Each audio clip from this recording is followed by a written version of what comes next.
Hi, I'm Realtor Sarah Morrow with South State Peak Realty. On today's 10th episode of Tea Time, we are talking tiny. Tiny homes and accessory dwelling units, or ADUs, are a hot current topic because when the market gets tight, buyers and renters need affordable housing options and sellers need cash flow for repairs and other rising costs. And sharing available space in town can achieve both of these outcomes. My guest, Dana Berdahl, who is a planning tech with the city of Longmont, has been at it for about 2 years. She hails from the Austin, Texas area, and she loves expanding the capacity and the vibrance of her Longmont community. She's great at introducing homeowners to zoning and permitting options, and she loves exploring new possibilities that improve lives. Dana is a member of the American Association for Planning. She loves hiking all over Colorado with her dog Jackson and her puppy Lila, who we'll meet today. And if you've ever thought about going tiny in or around the Boulder County area, she's going to be your first contact.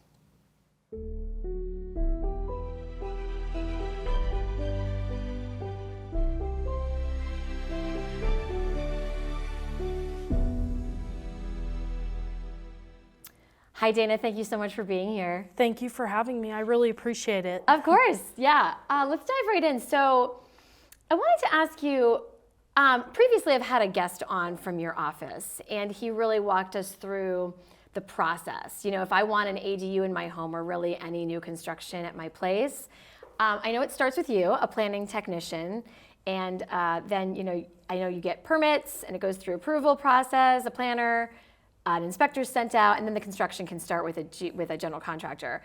I wanted to more get a sense of, your role a little bit, and also I want to dive in today about what is an ADU? What constitutes an accessory dwelling unit, and what, both detached and attached, and then also like what constitutes a tiny house? Sure.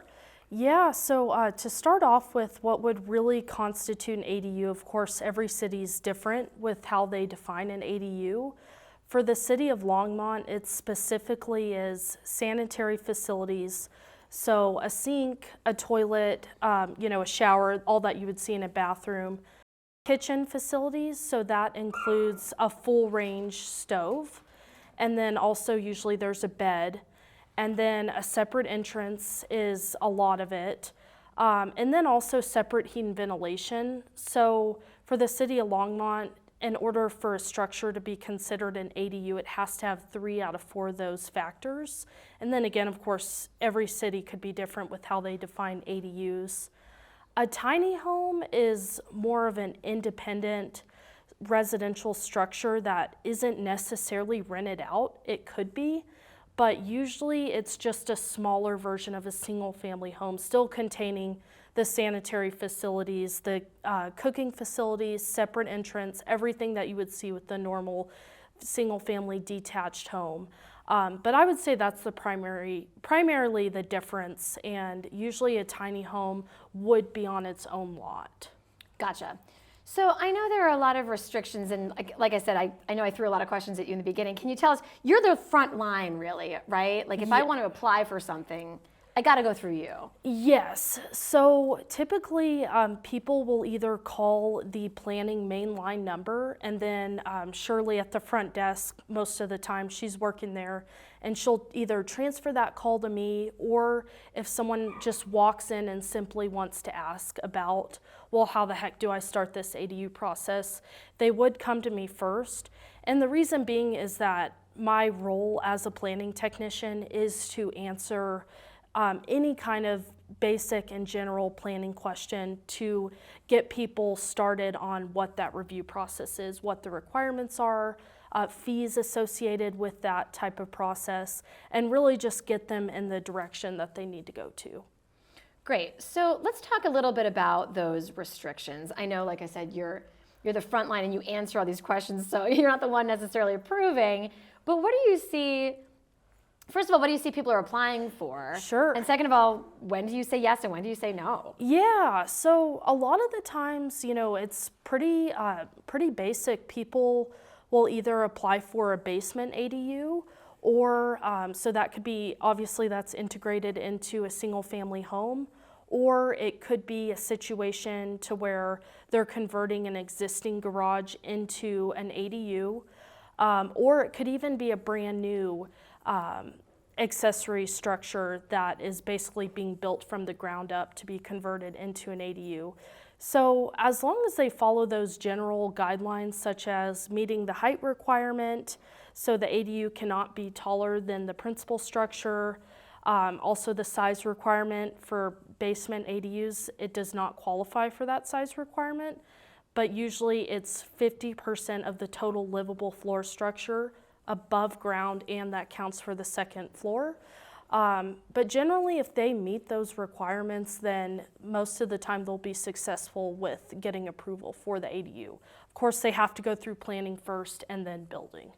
So tell me again, you said the square footage restriction doesn't apply if I want to put in a basement, because the basement is allegedly the same height or the same square footage footprint as my upstairs. Yes, yeah, in most cases that's the case. Okay. So, but that's anything, correct. if I'm converting a garage or if I'm building something outside, be it a shop, a barn, a tiny home, that can't exceed half of the square footage total above grade of my principal residence. Yes, so it's anything above grade, like you were saying, so above ground, the first floor of a single family home, or the second floor would count as well, if it's finished floor space. Okay, so anything above grade, even if it's levels, not just the footprint, anything above grade that's total square feet, total above grade square footage, divide that by 2, and that's the amount you can work with for anything detached. Yes, yep, detached, you got it, yeah.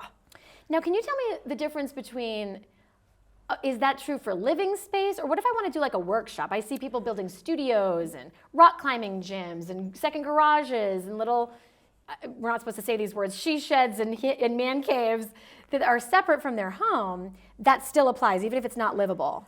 So that all depends. If it's, let's say if someone's wanting to do a workshop or an artist studio, like you were saying, or a man cave even, like a workout space, if that was attached to their home, then as long as it didn't contain the 3 out of 4 components that would qualify it as an ADU, they do not have any kind of restriction as far as it has to still follow that 50% rule. I see, so that's really just for livable space. Right, it's more considered an addition at that point. However, if it's detached and it's an accessory structure, it still would have to follow that. It's a different rule. So there's 2 rules within the City of Longmont Municipal Code. The first rule is that accessory structures cannot exceed 50% of the above finished floor grade. Yep. And then the second point is all accessory structures cannot exceed 75% of the total livable floor space above ground, in conjunction to the principal structure. A lot of verbiage there, but you're saying livable or non-livable, 75% is your max. Yes, yeah. So if someone has like an accessory structure of a shed and a garage, for instance, that is detached, it cannot exceed 75%. Even if no one's living in there? Correct. Okay. Yes. Appreciate all that information. Yeah, so, no problem.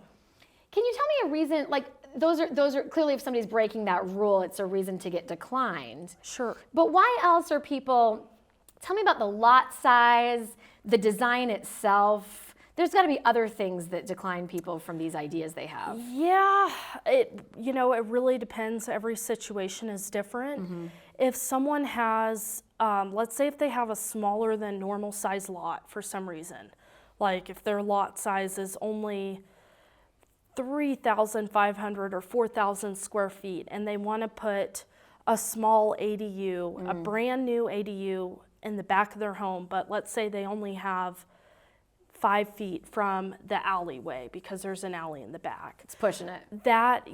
Because in that situation, which that doesn't happen all the time, but it could, the ADU for a brand new ADU would have to be 10 feet from the rear property line. So it could be situations where maybe a lot size is smaller than the normal lot size, and the way it was plotted would not necessarily allow for them to have that ADU due to having that restriction of that smaller lot. And what is the lot requirement size? And you mentioned setbacks. What are those? Yeah, so for the lot size requirement, there's not really a lot size requirement. It's more of it has to be an accessory use to a single family detached home. Right. So there couldn't be an ADU on a lot with the duplex or a townhome, for instance. So that's the first rule. The second rule, which was mentioned earlier, is the 50% above finished floor grade rule. And then the third rule is for the setbacks of a new detached ADU, it's going to be 15 feet from the rear property line and 5 feet from the side property lines. So any property line, you got to clear 5 feet. And if From it's the back. Sorry, so from the side property lines, it's 5 feet? No, Okay. you're fine. It's Yeah. confusing. And then 15 feet from the rear property line. Got it. And it at least has to be 20 feet from the rear property line in most cases. Okay. Because the accessory dwelling unit cannot be closer to the front property line than the single family home. So you couldn't have the ADU in front of the single family home, which that also could be another reason why people might have their ADU application denied, because maybe their lot, they want to have that ADU in front of the single family home. Right. Yeah, there's not space, and that rule unfortunately would restrict them to not be able to have that ADU in front of the single family home. And are the setback rules really just to protect neighbors? Is it to keep the look of Longmont? Like, what is? I would say it's more of probably aesthetical purposes. It serves more as a way to keep the integrity of the residential neighborhood intact and the residential character of the neighborhood.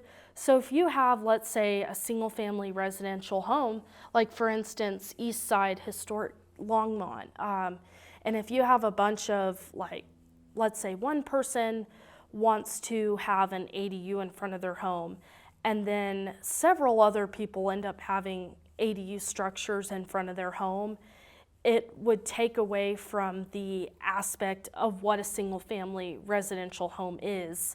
And it would almost look more like they're trying to create a mixture of tiny homes and duplexes and townhomes. So it's to protect the residential integrity of the neighborhood, but it's also to, it could be visibility, so that way structures aren't blocking the visibility from traffic to see, so that way they could safely get to where they're going. I would say the most reason is that a lot really needs to conform to the principal use of that lot. So if you have the ADU in front of the home, it takes away from what the main use of the home is, and then it can be confusing to people. Well, is this a single family home? Or what's going on here? Yeah, just the look of the neighborhood at that point changes. Right, it does, it really does. You may not think of it, but multiply one ADU by 10, it could change it. Sure. So let's talk a little bit about the market and the climate right now. We all are very aware that inventory is tight. We're very aware that interest rates are going up. And these are conditions under which sellers need more cash flow, buyers need affordable options. I assume that means a huge influx for you of requests and applications and creative thinking. Can you tell us a little bit about like the numbers that you've seen and just like what you've seen? So maybe a success story. Yeah. So I probably, to be honest with you, I probably get at least once every day or once every few days, I get someone asking about how they can submit an ADU application and what the fees are and what that looks like in the process, of course. But I would say the best success stories that I see from accessory dwelling units being built or accessory dwelling units that exist by converting it from a garage into an accessory dwelling unit is when there's situations where there's families that maybe their parents need to live with them. And so instead of their parents going into a nursing home, they can live with their kids on that property and have it be an independent living space for their parents. So that would be a good situation where an accessory dwelling unit would come into play. So I did see one applicant do that. He was trying to save money And he had a pretty good sized garage. His home was, gosh, it was a big home. It was about at least 2,500 square feet, pretty good size. And he converted his garage, which it was in good shape, into an ADU. And that ultimately saved him money because he didn't have to build a new structure. You know, this was a little bit when COVID was still going on, it still is, but he had basically that structure, and it saved him time and money for building permits and for building materials, so that way he could just use the existing structure, convert it to an ADU, and then ultimately his parents got to live with him. Never mind the cost savings of not having to put someone in assisted living right now. My gosh. Yeah.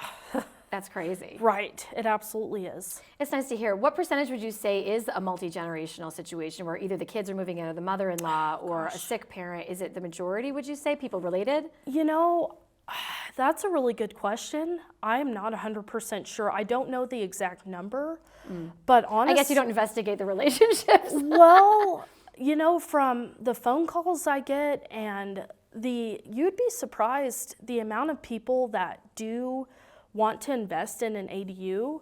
Yes, it is for renting purposes, obviously, because it increases your home value by having that independent living structure for the current property owner. But a lot of the time, too, it's just the way the housing market is right now. Yeah, people it's just circumstantial. Are freaking out, and I think ADUs are a good, basically, offset version and what families are resorting to. Like, hey, why spend $500,000+ on a single family home when I could live on the property with my parents, or vice versa, the kids live with their parents but have their own livable space. Right. So you're seeing a lot of the multi-generational. I am, yeah, and a lot of it is elderly parents that need that assistance, and their kids do not want them to go into nursing homes, which who could blame them? Right. So I do see that. It's a win-win. It's common.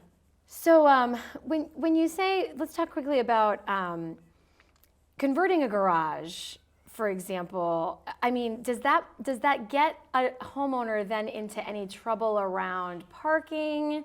Does it get them into trouble around, you know, storage? Is it pretty easy to construct? Like, I'm not sure that anyone would want to live in my garage, but maybe with some drywall and some plumbing, it could work. Like, how extensive is that? Yeah, I would say the toughest thing, to be honest with you, would be to change the garage into a livable structure, would be all of the building standards that would be required to make that a livable space, meet the energy codes. The permitting, yeah. The permitting, I mean, everything that would make it a residential structure, that's probably the trickiest thing. I don't really see people get in trouble with parking because the accessory dwelling unit parking requirements is just one parking space. Okay. And then for a single family detached home, it is 2 parking spaces. So technically, driveway, street. Yeah, it could be one off-street parking space or possibly 2, depending on where their lot lines fall and where their property lines are. But generally, people don't have too tough of a time with those parking requirements, even if an ADU is converted into a garage. Cool. Well, I just want to acknowledge you. I mean, Longmont really is prioritizing affordable housing, and you guys, I know, are doing what you can to improve cash flow for people and quick turnarounds and inspections, and I really appreciate that about Longmont. I know that's something that, like, we need housing, so we got to do something, but as a real estate investor and a large property owner, it really, you guys are doing great. Thank you so much. So I really appreciate that. I'm sure in the front lines you get beat up quite a bit. Well, you know, I would say when I first started, I was taken aback. It was a very different environment from working at the city of Lubbock, which was a larger population of 250,000 people, but the whole environment from planning in Texas to planning in Colorado is very different. And what I've learned to appreciate about Longmont is that, yes, there is these rules and requirements, but they're there for a reason. They're there to protect the town itself. They're there to ultimately serve the citizens and really help out the community, not to make things hard for people, of course, but just to keep a balance of, not developing too much, and then also creating diversity with what's being developed. So yes, I do get lots of questions, but I do my best to get back to people. And I try to get back to them within the same day if possible. But I love my job, and I love helping people. So really, to me, it's not a huge issue. I'm fine with helping, and I prefer to give them the right information, even if it does take a day or two. So last question, there's a board, I talked about this a little bit with Matt in my 6th episode. There's a board that I know makes like the final decisions, and then there's sometimes zoning variances with that. Do you ever deal with that, or how much of an obstacle is that for people? Yeah, so it just depends. There is several types of variances that someone could apply to. So there's 2 different boards that make decisions. There's the Board of Adjustments, and then there is the Planning and Zoning Commission, and then there's also the City Council, which makes the final decision on most application types. Oh, okay. So for minor variance applications, like if someone wants to increase their fence size from 7 feet to 8 feet, let's say, and they're not allowed to, there's an administrative modification which can create a 25% increase or decrease in the setback requirements or the size requirements of a fence or structure. So those are minor variance applications. And then ones that are more, I would say more involved would be Board of Adjustment applications. That's going from like mixed use to single family, or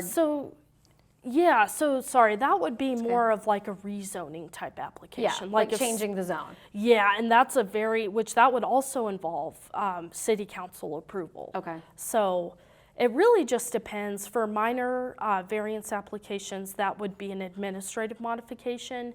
If it's a more in-depth variance, then that would be a Board of Adjustment variance. That's actually what it's called. So, and this would take 2 months, 3 months? So an administrative modification, I usually tell people, it could take a month to a month and a half, which is actually pretty minor for a variance application. Board of Adjustments, surprisingly, they can take probably a month and a half to 2 months. So still not bad on the timeline. And again, you're really you've got to be zoned as single family residence to be able to even start an ADU process, right? So you actually don't have to be zoned residential single family to have an ADU. The main thing is just that the lot has to have a single family home already there on the lot for someone to have an ADU. Gotcha. With the appropriate space and setbacks. Yeah, absolutely. Okay. Yep. So as long as it's there. Right. Well, we're out of time. I so appreciate you, Dana. You've been wonderful. Thank you so much. Thanks so much for your knowledge and your time. Thank you. Have a great day. You too. That's a proper tea.